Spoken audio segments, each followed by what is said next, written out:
Newsfirst, Newsline. A very good evening to you. You're watching Newsline. Samagi Janabalavega parliamentarian Eran Wickramaratne is here with us in the studio. Thank you, sir, for being here with us. Let's start with GSP+. Now, there is talk of this review happening and Sri Lanka possibly losing out on the concessions granted by GSP through GSP+ to our exporters. That is the main problem. Now, you were the finance minister of the previous state finance minister of the previous government, and in 2017 you all were able to renegotiate the terms, and then GSP+ is re-granted to the country. Now we are looking at a situation where we might lose it altogether for geopolitical reasons, for legal reasons, but let's focus this on the economic impact. Some people say that we should have had a plan B. We should have looked at expanding, diversifying our products so that we won't be limited to enjoying the concessions granted through GSP. Let's start there. Is the problem Sri Lankan or is the problem international when it comes to exports? I think it's always very easy to blame outsiders. When we are successful, we take all the credit. When things go wrong, we like to blame outsiders. I think we as a country need to take our own decisions, our own destination, and the consequences into our own hands. So Sri Lanka opened its economy in the 1970s and then got interrupted. That journey got interrupted with a conflict. We have had a partnership agreement with Europe. We had GSP, and then in 2005 we got GSP+. In 2010 we lost the GSP, and then with great difficulty, once our government came in 2015 we negotiated and we regained the GSP+ benefit. Now what happened with that benefit is immediately, right, our exports to Europe went up quite considerably. We were roughly about 2.5 billion euros and it went up to 3 billion euros in that short period. So it clearly helped us because it gave us preferential tax, right, either reduced taxes or zero taxes to Europe. And Europe has become our biggest export market. It's not India or China, it's Europe, right? And in 2005, if you took the balance of trade, right, between Europe and Sri Lanka, we were like 500 million euros plus. By 2019, we were 1.5 billion euros plus. So it worked completely in our favor because imports went down from, right, and exports really went really up.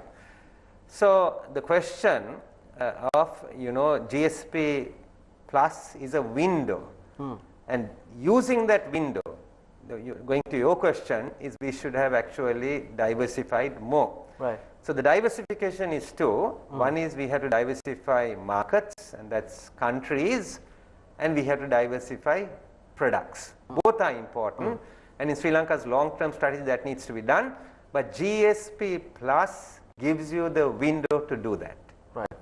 Mr. Wickramaratne, now when you talk about the exporters from the Sri Lankan point of view, especially the government, the former government, your government, imposed a lot of taxes on the exporters, and then how can the exporters expect to diversify or expand when they're trying to sort of deal with the already existing taxes?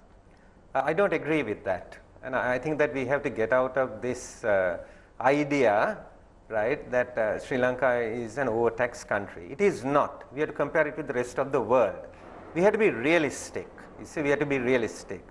Because governments need revenue. One of the issues in facing the pandemic today is that the government revenue has dropped by 1/3 suddenly, right? And as a result, right, people are dying. Vaccinations haven't been bought in time, right? The country is really in a calamity. If you looked at the Johns Hopkins University study, right, the death rate and the pandemic increase rate in Sri Lanka is only second to Brazil at the moment. And one reason is revenue. So governments have to tax, governments needs revenue. Taxation is not the issue. Creating the environment, helping people basically to produce, helping people to export even on the GSP, which is the subject this evening, is a question of negotiation.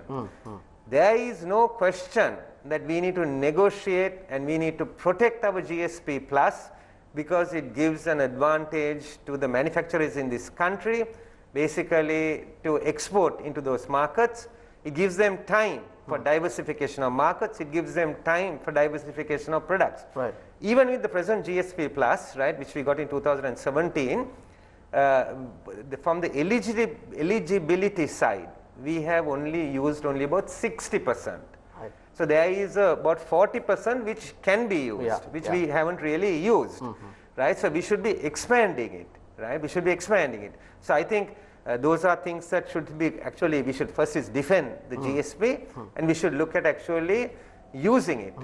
In 2023, right at the end of it, 2024, Europe will revise the program. That doesn't mean that we will be ineligible. Right. The program will be revised only once we know the conditions of revision, which we will probably know later this year, then we can take further decisions. Mr. Wickramaratne, now again, as far as we know, when you all were in power, you all were able to sort of hold constant meetings. Even when I came to meet you at your ministry at the time, there was a meeting going on with these representatives in the country. Now, when we go forward, as far as you are aware, where did this communication stop in terms of telling them, no, this is what we have done. This is what we have done to amend the PTA. These are our discussions that are going on in the country. As far as you are aware, where did it stop? Did it stop after your government, or did it stop during your government? What happened? No, during our government, we were constantly in conversation, because for us to get it back, it took some time. 2017 is when we got it back. And then after that, right, we were constantly in touch. We were keeping them informed of what we are doing. Now, what we had to do is nothing new. This GSP Plus is not for Sri Lanka. This GSP Plus program is open to the rest of the world. It's an international program. We are really talking about competition. If we don't get it and others get it, then our manufacturers and industrialists have to go and compete with those people at a disadvantage. Absolutely. That's how this has to be looked at. Correct. Right? Sometimes you hear this being framed in ridiculous language, right, of nationalism and so forth. It's nothing like that. This GSP program is an international program. It's open to several countries around the world. Dozens and dozens of countries are making use of it, and they are competing it. They have broad guidelines. Yes. What they are saying is, right, there are international conventions to which you are signatory. Please make sure that you are keeping to it. It's nothing new. We ourselves, right, have actually signed up to those things. And we kept a constant dialogue and a constant discussion going. This is down to communication, and this is down to negotiation. Where they are failing is actually on communication and negotiating. Smartness is not walking away from a concession. Smartness is actually getting the concession. Because ultimately, it's not the Sri Lankan businessman or the investor. He will find another way. But if the jobs are lost, it is our young people who are going to suffer, apart from the forex that the country will lose. Mr. Wickramaratne, now in the past, when Sri Lanka lost this, a lot of apparel sector players had to move their machinery out, move their factories out, and then they had to, international MNCs had to move out and establish themselves in other countries in the region. Now it has come to a point where these countries are giving us soft facilities. In the region, if we lose GSP, can we compete at least? You know, can we manage to, for a couple of years at least, to stay in the market and say, no, we can come to a situation where we can work things out? Is that possible? If we lose GSP, does that mean the end of our economy, especially in terms of exports? Chathuranga, we don't have to lose GSP to lose business. These companies are all private sector companies. They are in the apparel industry, they are in the tea industry, they are in the information technology industry, they are in the rubber industry, they are in fishing, they are in machinery, both machinery as well as in basically electronics and so forth and so on. These companies are working for their shareholders. That's nothing unreasonable out it. Those companies are not going to wait till we lose GSP. This is the risk that we are facing. The government's response to this is going to be critical. Anybody knows, if I worked in the private sector before I came in to work in the government sector, right? You are working for your shareholder. You have to make decisions. If I know that there is a risk that I might lose a benefit which will help me to compete with some other countries in other markets, I'm going to be taking the steps now. Because I know even if I am to set up an alternative factory in another country, there's a period of time. It might take me a year. I have to get approvals. I have to basically find sometimes partners. Correct. I have to understand their business there. I have to have factories. I have to get people. So many things. So the risk is not when we lose it. The risk is immediate. That is why I'm urging the government, positively look at this and negotiate your way out of this, because it's not businessmen who lose. Investors know where the return is. They know where the GSP benefits are. They can just shift their investments. The people who will lose are the citizens of this country, not the investor, because it's a loss of foreign exchange and it's a loss of jobs. That's the problem. Mr. Wickramaratne, we have to cross in for a short commercial break and check the headlines of the Primetime News Bulletin. But when we come back, we are going to talk about the government's response towards all of this. Stay watching News First. News First, Newsline. Welcome back. We are in conversation with parliamentarian Eran Wickramaratne regarding the GSP Plus situation. We spoke about various impacts it might have on the country. Now we are going to talk about the response of the government towards all of this. Mr. Wickramaratne, we look at a situation where we see the foreign ministry negotiating certain or telling the EU Parliament, these are the things that we are doing. We also see, on the other hand, the cabinet spokesperson coming forward and saying, no, this is nothing to do with, these are matters that involve the constitution of our country. So therefore, these are, the overall message seems to be that this is unfair on the country. Now, there seems to be mixed signals going out. Either we have to negotiate or we say no. What should the government do now? Should we negotiate it and get it going, or send these mixed signals out? Certainly mixed signals are not good, particularly when it comes to business. Businesses thrive on certainties. Taxation is not the problem in business, but they want a certainty about taxation. Because if they know this is the tax regime, they will make a decision either to invest or not to invest. They want certainty. They want continuity of policy. That's what business wants. So if you have mixed signals going, you are basically creating a doubt with the investor, which is really, really bad. This is long before Europe really takes GSP away, because Europe hasn't decided to take it away. There is a motion that has been passed in the European Parliament which suggests that if Sri Lanka is not meeting the criteria, that they should do away with GSP. There will be a process, it will take time. This is not the time for mixed signals. This is a time for the government unitedly to think through this issue. This has a huge advantage. It's the largest market. It's 3 billion at the moment euros the exports are. We are only utilizing 62% of it. We can utilize the rest. The growth can come in the apparel sector itself. We are only using 50% in the apparel sector. Yes. The growth can come. Right? The growth can come in machinery and electronics. The growth can actually come. There's a really new information technology. There are new areas that the growth can come. We should definitely use this opportunity. This opportunity to get that right. This has the issue of country of origin, right? And Sri Lanka is importing a lot of things, but sometimes because of the country of origin, we don't get the GSP benefit. But you can. There are cumulative processes that you can. You can use your SAC relationships for sourcing. You can, in some areas, if you're going for high value-added products, you can use your European, EU connections for sourcing. Then the EU has free trade agreements with lots of countries in the world. One of the most recent agreements were with Vietnam. So if Vietnam becomes a part of the supply chain, then you can use that. So it is a question about intelligently looking and expanding the opportunity. And then in 2023, there might be a revision. We might still be eligible in 2023. So we shouldn't let it go. Use that window for product diversification. You see, that's the way to go.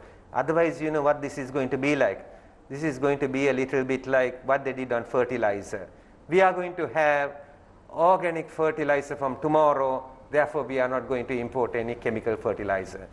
These decisions are impractical decisions are being taken by people who have never run a business. Never run a business. They have not understood the dynamics of business. They don't understand how the market works, and therefore they make these decisions, and they are disastrous for the country. We are all for organic fertilizer. We are all for it, not for chemical fertilizer. But we have to be practical. In the 1960s, there was a green revolution. Today, right, the hunger that you saw in 1960s across the world is absent today. If there is hunger today, it's because of bad government and bad management, not because the agricultural produce is not available. Similarly, so that decision, I'm just using that decision as one of the decisions. Yes. If you take a decision like that on GSP plus, my heavens, we've really had it. The job losses can be in the hundreds of thousands, right, the job losses, and this is unbearable. And I'm thinking of that, that poor father who sends his daughter basically into a garments factory, works for 40,000 rupees, when those of us in parliament, our children are working for 400,000 rupees, 40,000 rupees there. Imagine losing that job. What is that father's plight? To send that child to an unprotected environment in the Middle East or somewhere to do a job. This is not on. We must protect the jobs within the country, and we must diversify and expand. Use this window. Be realistic. Be realistic. Otherwise, you are going to compound your problem. This government must speak with one voice on the economy. Mr. Wickramaratne, we cannot go about looking at the GSP situation by forgetting the geopolitical situation that follows or is latched on with it. The connection we have with China. Now, you spoke about losing jobs, but the government's argument is the port city will come up one day and there will be jobs there. Everything that the government brings forward seems to be in some way connected to Chinese development projects that are being carried out here. Now, that has become the curse for us in this case, where the GSP resolution put forward also has an insinuation towards our Chinese connection. Now, again, my question is, now even the opposition leader has spoken about foreign intervention today to international media network. We seem to be traveling in one direction, where when your government was in power, the attention was towards the west, but now the attention seems to be towards the east, and both governments have failed to look at the other side in each equation. Now again we are in the same situation. So doesn't that mean that both governments, I can't blame this government alone, your government and this government, both have failed in keeping proper foreign relations? Now, I have to beg to differ with you, Chathuranga, on that, right? Our policy was friendship with all. It is if you want, the other side of a foreign policy enunciated by Madam Sirimau Das Bandaranaike, the non-aligned policy. Sri Lanka can have only one foreign policy, small island in the Indian Ocean. And that is a non-aligned policy, or put it in a more positive way, friendship with everybody. What is happening is the geopolitics of the world is changing. And it is basically, when we were younger, we heard about the Cold War. And then the USSR gradually diminished. And now China is a rising power as well, right? And there's a category, the world is getting to somewhat polarized, right? And what is happening to us, right? We are getting sandwiched in the middle of that conflict that is gradually coming in. We should be wise enough not to get sandwiched, not to become a pawn. It doesn't matter if it's the US, Europe, if it's India, China, it doesn't really matter to us. We should be wise enough really to push our foreign policy in that direction. Our government was very clear about it. And I'm saying is every government, including the present government, needs to make sure that that is our foreign policy. Our foreign policy is our best defense. We have suffered under 500 years of colonial rule. We won our independence, right? We want to be an independent country, but at the same time, we want to see the living standards of our people go up and the economy grow. It can, but let's be clear. You can't be dilly-dallying, every day changing your policy. You need to be clear where your future is. We have our markets. We have our markets in the US, we have our markets in Europe, they are big markets in some products like tea and all, the Middle East, Russia and so forth. we need to maintain our markets. Our export markets are very important. Import markets are, but the export markets are even more important. And our strategy should be clear, is to diversify the export markets and diversify the products. Logistics center, Sri Lanka, because India on our doorstep is a growing market. People are interested in this country, not because of this country's market, because we are on the doorstep of India. That is why the interest is shown. We need to understand that. Correct. And therefore, we need to work with all our neighbors in harmony. And therefore, we must be careful that we don't play into becoming a pawn in this Cold War. Mr. Wickramaratne, let's go back to that same example that you brought for the fertilizer issue. Now, we're talking about diversifying exports and, you know, sending up. We are going to lose out on the exports that we have because our the tea market is going to drop because we can't grow proper tea with the fertilizer issue that we have. We can't carry out agricultural products. We can't carry out agriculture, cultivate because of this fertilizer issue that is going on. So, where is the solution? Now, yes, what you're saying in theory is correct. It makes sense. It makes proper sense. But if you go out there, the government has taken a decision to even cancel that option out. So then where do we go? As I said, you know, some things are just not explainable, particularly on the fertilizer issue. You're absolutely right. Because look at it like this. If the harvest drops, and the estimations are between 30 to 40%, if there is a drop in the estimation of the harvest drop, what does that mean immediately? It means that the farmer's income drops. Governments can't support because governments don't have. We are always deficit budgeting. So government can't really support when that farmer's income drops. The other thing is, right, people have to consume, otherwise there'll be hunger. And if there's hunger, you'll have to import food. And if you import food, then you need foreign exchange to import the food. So this is a no-brainer. You can't even afford to go down that road. Yes, we should replace organic fertilizers. We should replace chemical fertilizers with organic fertilizers. There are about 17 countries in the world who have about a 10%. There's 1 or 2 countries which have 30 or 40%. But when you take the whole world, it is less than 2% of the whole world. We can have a 25-year plan on that. First 10 years, let's have a plan to make it 10%. Right. That's fine. We are not objecting to the goal, but we have to be practical. These people are impractical. They don't know what on earth they are doing, neither what on earth they are talking about. Then talking of the tea industry, which is still one of our largest export industries, if the tea production drops by 30%, my heavens, we are going to have a huge foreign exchange crisis as well, right? So these, I think we need to listen to the experts, right? Rather than a few people coming in, you know, saying all kinds of things. Agricultural experts, you need to listen to the people in the industry, in the tea industry, right? There are other ways. One is to keep your harvest going. The other is look at ways of value adding to what you are doing. Secure the jobs, otherwise the jobs will also be gone and we will create a big social revolution in this country. Mr. Wickramaratne, the final question, we have to talk about this also, the fuel matter, the price in the price hike. Pay tax, all of these taxes were cut down. Then the government very happily came forward and said, you know, we are giving you all of this, the people are not going to be taxed anymore. But now they are going to catch all of that in one go and increase the fuel price. But this could have been avoided, don't you think so? And this is against the backdrop where they almost made fun of the pricing formula that you and Mr. Mangala Samaravira introduced back in the day. The pricing formula was brought for a reason. The pricing formula was brought because fuel is something we import from abroad, right? And therefore, you're making the consumer sensitive to the fact that it's an imported good. It had 4 components in it.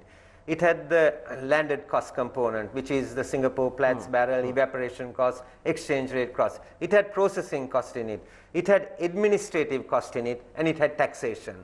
So every government taxes, and you know what the taxation cost is. But when the international price goes down, you give the benefit to the consumer. When the price goes up, the consumer knows that, oh, it's more expensive now. The consumer makes a decision, am I going on that extra trip or am I not going on the extra trip? That was the reason to bring it. It was becoming more scientific. You know, most countries in the world, as you drive on the road every single day, the price of a liter of petrol or diesel changes by a few cents, right, every day. Now, in 2019, when we left office, the price of a barrel was about $63. It went down. Sri Lanka in 2020 April bought a barrel at $19.56. Right. Now, if you had the fuel price formula, the price would have dropped by about 20 rupees. Then the price of petrol and diesel would have come down. Instead of that, they didn't do that. They said we are creating a fund. Where is this fund? Mr. Bandula Gunawardena, the minister, said we created a fund. Mr. Gamanpila says there is no fund. Again, I don't know what the confusion is, right? Real confusion in this government. Now, if they did that, they should have passed on the benefit. The consumer didn't get the benefit. Now they are increasing it arbitrarily. If they had followed that, now it came to $63 a barrel only in March this year, and only in June it cost 70, that is $7 or $8 more, which is about a 2 rupee increase that should be there on fuel. Instead of that, they are doing a 20 rupee increase. So the question is not just the price. When you question them, they say, oh, Mr. Basil Rajapaksa has to decide it, or somebody. We have to get out of this mentality that individuals can decide this. These are driven by markets. We need to put processes in place. That is what we did even with the fuel price formula, putting the process in place. That is what's important. People are not going to change this country unless we can make the structural changes. People were going around saying, Sir failed. It's not Sir. The system is failing. That's what's really bothering me. Thank you, Mr. Wickramaratne, for your time. We spoke about a lot of things. You can catch this show once again on YouTube. Search for #NewslineSL, and you can watch this, share it with your friends. Thank you very much once again, sir, for your time on Newsline. We urge you to stay tuned to News First as we go into the English Prime Time News Bulletin. I've been Chathuranga Hapuarachchi. Take care.